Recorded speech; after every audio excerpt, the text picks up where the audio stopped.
The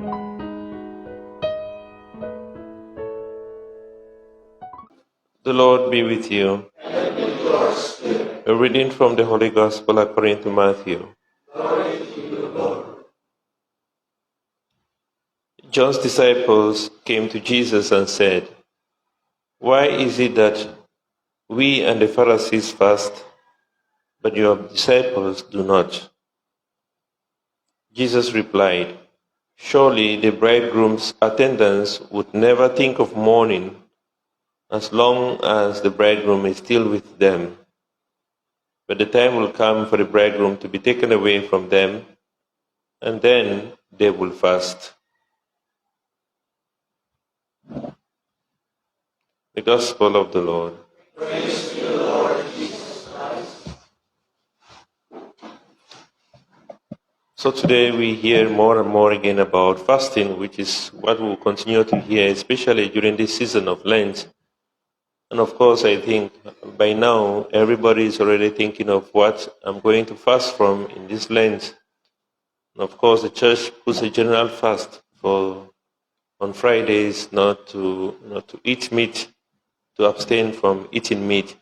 But fasting in general is really an act of humility and an act of repentance. The fact that we fast is an outward sign that we are sinners in need of God's mercy. We think of the different people in the scriptures who went on fast because they were crying out for mercy. They wanted God to listen to them, to hear their cry. And today in the gospel we find kind of the disciples of John approaching Jesus and asking him, why is it that his disciples do not fast?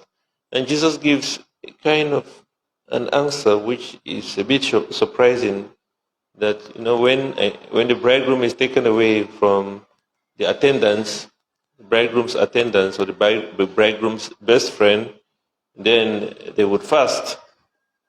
In other words, when Jesus is taken away from us, then we are called to fast. And he says, while Jesus is still with his disciples, while the Son of Man is still with the disciples, there is no need for fasting. In other words, God's grace is present for them. God's grace is abounding in their lives. What takes Jesus away from us? What is it that takes away Jesus away from us? And those are the things that we must. It's a call for us to fast. That's why I said it's an act of humility. It's an act of showing that we are sinners in need of God's mercy because something has gone wrong with our lives. Jesus, in one way or another, has been taken away from our lives, maybe by our own acts of sinfulness, by the things that we do, by the things that we have found, the condition we have found ourselves in. Jesus has been taken away from our lives, and there is a need to make reparation for that. There is a need to go on fast, asking for forgiveness, asking for healing, asking for restoration. And if we do not fast, then maybe he's saying, in other words, that we are righteous. We do not need God's mercy. We do not need God's grace. That is why fasting is meant for all of us, because all of us have fallen short of God's glory. All of us are sinners. All of us are in need of repentance. All of us are in need of asking for forgiveness from God. And that is exactly why we need to fast, because we do not deserve God's grace. We do not deserve God's mercy. We do not deserve the blessings that we receive from God. And this is an act of saying we are sinners in need of His mercy. In the first reading, the prophet Isaiah talks about what fasting is not and what fasting is. He starts by saying what it is not. And he says that fasting does not mean Jesus talks about it as putting up a gloomy face, but the prophet Isaiah talks about even fighting and maltreating those who are under you because of fasting, or doing other terrible things, and then you come after some time and then you go on a fast and feeling that it is just an act separated from our normal way of life.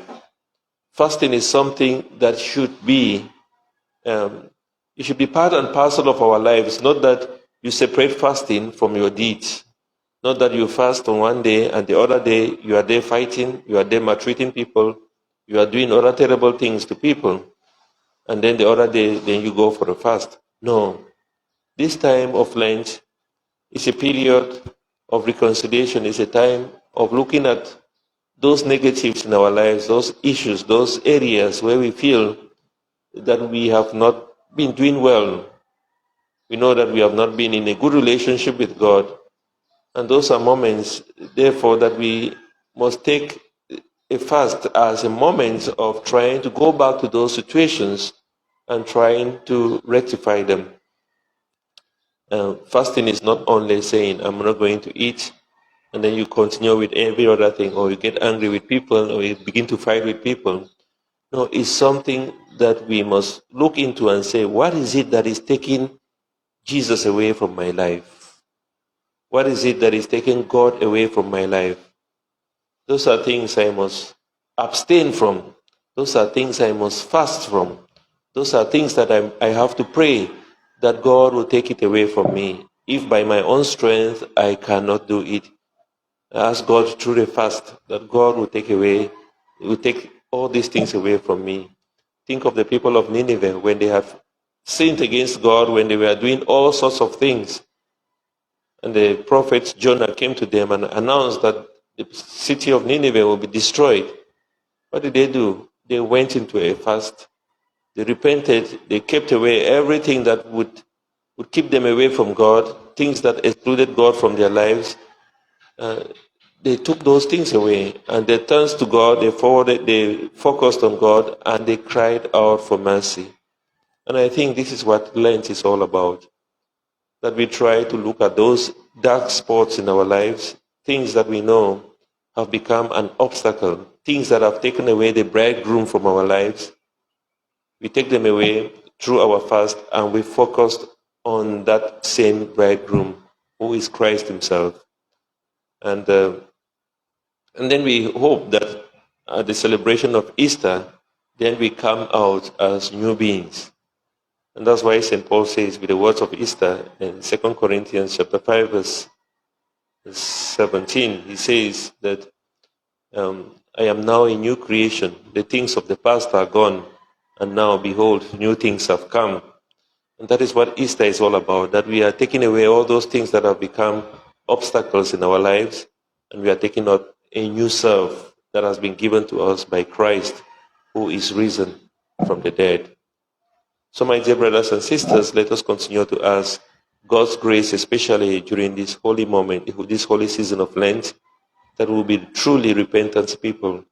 There will be people that will receive the grace of God to walk in our lives, to take away all that has become obstacles for us meeting Christ.